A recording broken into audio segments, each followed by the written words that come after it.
Back to my YouTube channel. আসসালামু আলাইকুম। কেমন আছেন বন্ধুরা? আশা করি ভালো আছেন। আলহামদুলিল্লাহ আমিও ভালো আছি। আজ আবারও চলে এসেছি নতুন একটা রেসিপি নিয়ে, সানা কিচেনে পাপড়ি চাট। একেবারে সহজ পদ্ধতিতে আমি পাপড়ি চাট কীভাবে বানাতে হয় বানিয়ে দেখাবো। তার জন্য আমি এখানে ধনে পাতা নিয়েছি, যতটা ধনে পাতা নিয়েছি তার 1 ভাগ নিয়েছি পুদিনা পাতা, 2টো কাঁচা লঙ্কা, টক দই আছে, তেঁতুলের চাটনি আছে, পালস স্পেশাল একটা মশলা বানিয়ে নিয়েছি। এতে আছে জিরে, জোয়ান, কালো মরিচ আর 2টো শুকনো লঙ্কা দিয়ে আমি একটা ভেজে মশলা বানিয়ে নিয়েছি।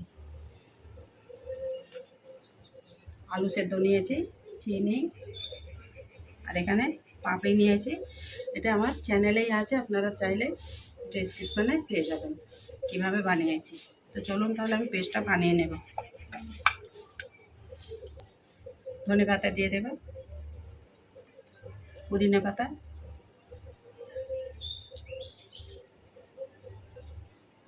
দুটো কাঁচা লঙ্কা, নর্মাল লবণ দেব, বিট লবণ দেব। কালারটা যাতে ঠিক থাকে সবুজ, তার জন্য আমি এখানে বরফ দিয়ে দেব। বরফ দিয়ে এটাকে পেস্ট করে নেব। পেস্ট করে নিয়েছি, এটাকে বাটিতে ঢেলে নেব।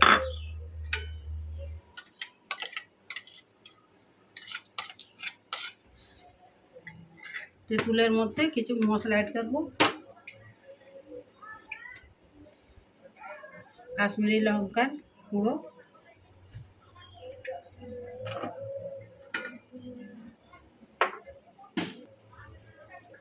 চিনি দেব 1 চামচ।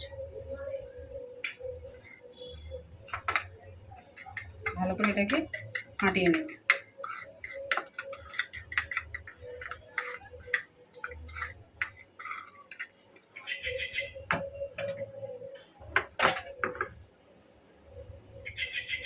দইয়ের মধ্যেও 1 চামচ চিনি দেব, বিট লবণ, নর্মাল লবণ অল্প করে দেব। এটাকেও ফাটিয়ে নেব।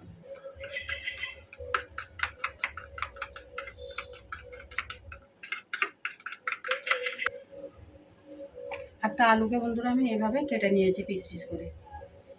চলুন তাহলে এবার আমি পাপড়ি চাটটাকে সাজিয়ে নেব। তার জন্য এখানে আমি পাপড়িগুলো নিয়ে নিয়েছি।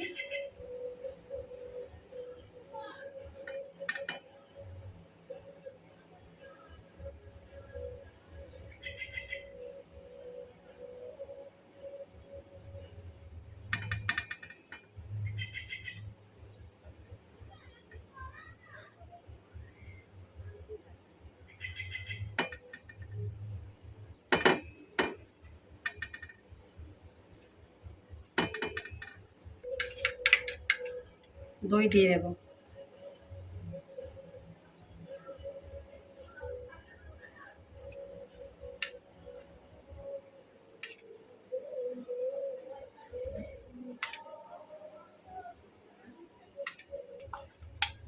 পুদিনা পাতা, ধনে পাতা পেস্ট,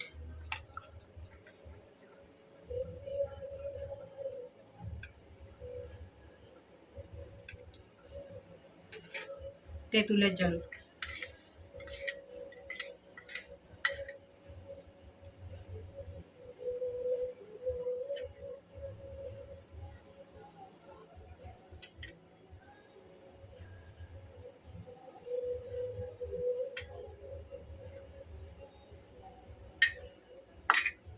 ভাজা মশলাটা দিয়ে দেব।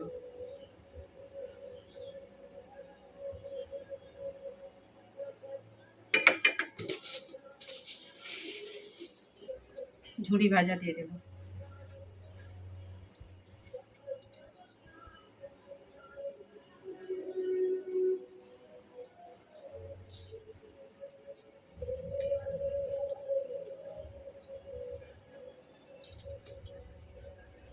দেখুন বন্ধুরা, পাপড়ি চাটটা একেবারে আমার কমপ্লিট হয়ে গেছে। দেখুন বন্ধুরা, পাপড়ি চাটের রেসিপিটা একেবারে আমার কমপ্লিট হয়ে গেছে। তো কেমন হয়েছে কমেন্ট করে জানাবেন, লাইক শেয়ার করবেন, আর নতুন বন্ধু হলে চ্যানেলটাকে সাবস্ক্রাইব করে দেবেন, যাতে আমার নিত্য নতুন ভিডিও ছাড়লে আপনার কাছে আগেই নোটিফিকেশান পৌঁছে যায়। আবার আসবো সানা কিচেনের নতুন একটা রেসিপি নিয়ে। আপনারা ভালো থাকবেন, সুস্থ থাকবেন, লাইক করবেন, শেয়ার করে দেবেন। আল্লাহ হাফেজ।